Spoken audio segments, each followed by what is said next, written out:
Bonjour, salut à tous, je reviens pour une nouvelle vidéo. Si vous n'avez pas vu ma précédente vidéo, je fais un petit récap de qui je suis. Donc je m'appelle Anne-Sophie, j'ai 30 ans, je suis mariée et maman d'une petite fille de 16 mois.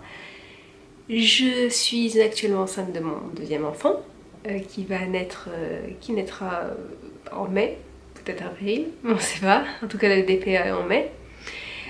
Et donc je fais des petites vidéos grossesse parce que j'avais envie de partager ça avec vous, voilà.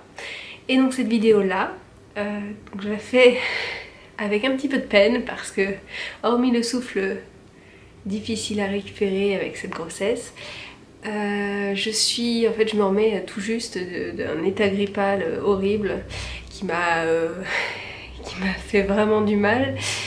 Donc j'ai encore un peu le nez bouché, la gorge qui est enrouée, donc ne vous inquiétez pas, c'est tout à fait normal. J'espère que vous m'entendrez bien quand même, hein, mais voilà, si je renifle un petit peu, c'est désolée d'avance. J'essaierai de les couper au montage, mais bon. Voilà, donc je reviens pour cette vidéo qui, comme le titre l'indique, est une vidéo en fait sur mon premier trimestre. Donc je vais vous dire en fait mes symptômes avant l'apparition supposée des règles, c'est-à-dire avant le test de grossesse positive, et mes symptômes pendant toute la durée du premier trimestre.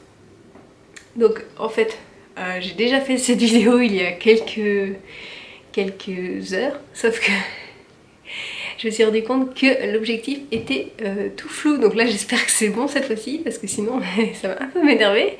Donc toute la vidéo était floue, enfin surtout mon visage, la partie de mon visage, donc c'était assez sympa. Donc là je la refilme, je vais aller plus vite cette fois-ci parce que j'ai vu que la dernière fois mon autre vidéo durait 20 minutes. Donc voilà, donc en premier, donc avant l'apparition, non, avant le test de grossesse positif, mes premiers symptômes. Donc là c'était assez facile pour moi pour cette grossesse-ci de savoir que j'étais enceinte en fait, parce que donc juste après ma première grossesse, donc la grossesse de 2014-2015, donc j'ai fait juste avant cette dernière grossesse plutôt, on va y aller comme ça, juste avant cette dernière grossesse, j'ai fait une fausse couche en fait, et donc c'est considéré comme ma deuxième grossesse en fait, donc j'ai eu des symptômes qui en fait correspondaient aux symptômes que j'ai eu pour cette grossesse actuelle. Voilà, donc en récap, donc j'ai su que j'étais enceinte parce que j'avais pas de boutons. Donc pareil pour ma grossesse qui est pas très bien finie, je n'avais pas de boutons. Donc c'est pour moi hyper important parce qu'en général, avant d'avoir mes règles, j'ai des boutons partout sur le visage. Donc là, pour moi c'était un peu une évidence que c'était bon signe. Mais je voulais pas trop m'avancer non plus parce que j'ai tendance à paranoïer. Et voilà, donc bon. Mais pour moi c'était un gros signe, sachant que j'avais également le ventre très dur. Donc ventre dur, pas de boutons, enfin c'est pas de boutons mais surtout une belle peau, quoi. J'avais vraiment une belle peau. Grosse fatigue, besoin de faire une sieste, etc. Même si je pouvais pas en faire, j'avais une énorme envie de faire une sieste chaque après-midi et même le matin d'ailleurs. Ce qui est toujours le cas, hein, mais bon, il faut lutter. Et du coup, ça c'était pour moi un vrai indicateur. Donc honnêtement, pour ma grossesse qui n'a pas abouti à la naissance d'un enfant, enfin avec ma fausse couche, j'étais pas sûre en fait, parce que j'avais tendance à paranoïer un peu avec tous les symptômes que je pouvais avoir. Alors que là, pour cette grossesse-ci, du coup, je suis retombée sur les mêmes symptômes. Je me suis dit c'est bon, c'est sûr, ça a marché cette fois-ci. Espérons que ça tienne. Donc voilà, donc comme je disais, j'ai eu le ventre dur, pas de boutons, de la fatigue et ah oui, je faisais des cauchemars. Donc ça, juste avant de savoir que j'étais enceinte, je faisais des cauchemars, mais atroces. J'avais du mal à dormir. Ensuite, une fois que j'ai su que j'étais enceinte, j'ai eu pas mal de symptômes. D'ailleurs c'est là qu'on voit vraiment que chaque grossesse est différente. Pour ma première grossesse, donc pour Jeanne, j'ai très bien vécu en fait les premiers mois. Il y a juste eu les derniers mois qui ont été assez pénibles avec des remontes acides, des choses comme ça. Enfin, et encore, oui, il y a eu pas mal de choses, ouais. Physiquement, c'était pas facile, mais c'était correct en début de grossesse et tout. Alors que là, pour cette grossesse, je dois dire que c'est pas du tout pareil. Moi j'ai commencé direct avec des énormes nausées qui m'ont pas fait vomir, mais je me dis que finalement ça aurait été pas mal que de pouvoir évacuer tout ça, c'est un peu dégoûtant mais c'est vrai. Des énormes nausées, que ce soit à cause de la nourriture. Disons que j'ai perdu énormément de poids. En fait tout le poids que je n'avais pas perdu après ma première grossesse, donc l'accouchement, je l'ai perdu quand je suis tombée enceinte. Pour cette grossesse là en fait, je l'ai perdu en début de grossesse. Et ce qui me plaisait pas trop parce que je suis déjà très mince d'avance, donc je voulais pas forcément maigrir. Donc j'ai perdu beaucoup de poids parce que je pouvais avaler que des fruits, des jus de fruits, des soupes, des pommes de terre.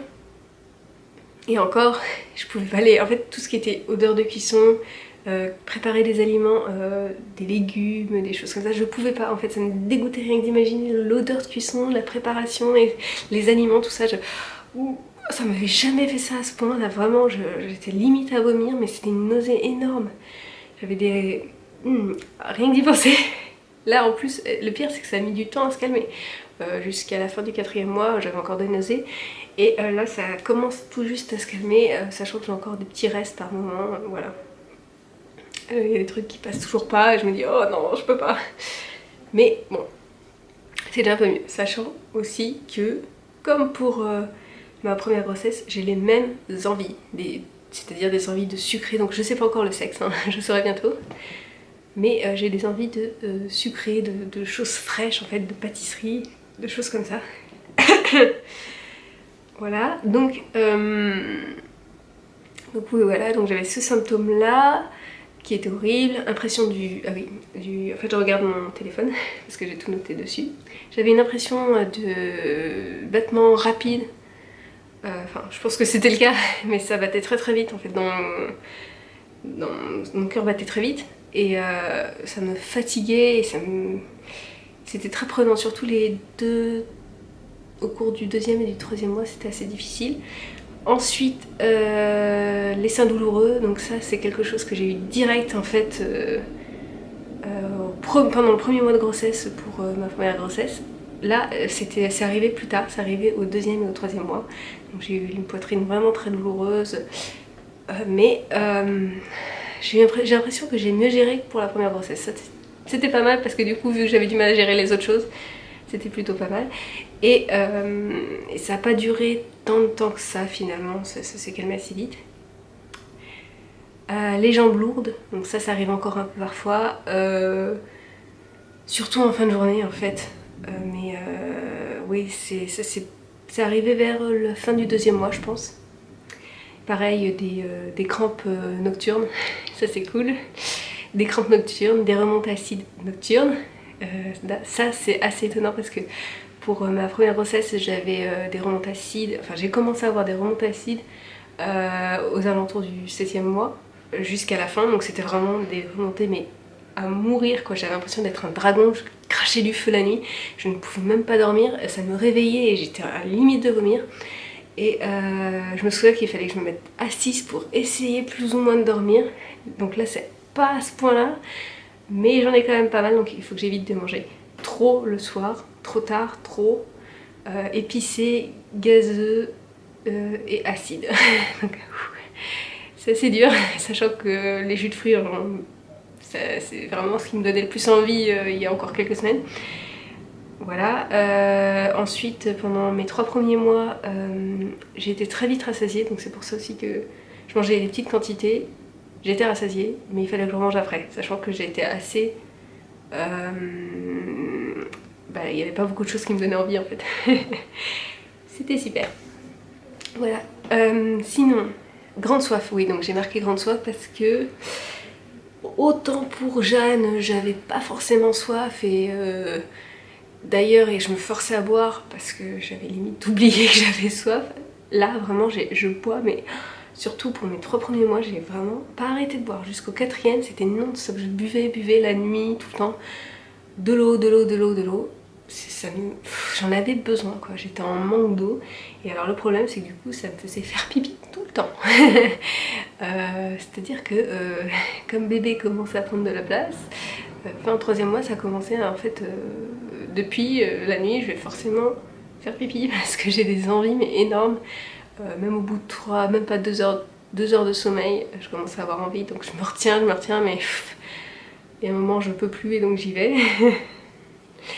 Donc voilà, donc ça c'est pour mes principaux symptômes pour mon premier trimestre de grossesse. Là j'en ai pas mal d'autres qui sont en cours mais bon, ça je vous dirai ça dans une prochaine vidéo. Voilà, parce que j'aimerais bien faire, je ne suis pas très assidue et je manque beaucoup de temps mais j'aimerais bien faire des vidéos un peu plus régulières sur ma grossesse, sur mon suivi.